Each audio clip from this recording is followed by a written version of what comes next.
एक कार्यक्रम रे जोग देबा पई आसीथिबा कलाहांडी जिला जूनागढ़ विधायक कैप्टेन दिव्यशंकर मिश्र को घोर विरोध करिसेंती बीजेपी युव मोर्चा। विधायकों गाड़ी सामने कला कपड़ा देखाइबा सह गाड़ी उपर को अंडामाड़ करिसेंती।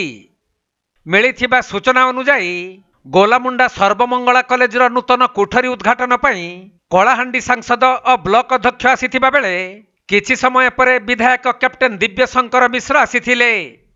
एही समय रे बीजेपी युव मोर्चार सदस्य माने रास्ता उपरे तांको गाड़ी उपर को अंडामाड़ करने सहित कला कपड़ा देखाइथिले। आउ दिव्यशंकर मिश्र गो बैक नारा देई तांको गाड़ी पछे पछे गुड़ाइथिले। हेले केउ कारणरू तांको गाड़ी उपर को अंडामाड़ होईछि तार स्पष्ट सूचना जଣା पड़ी नाही।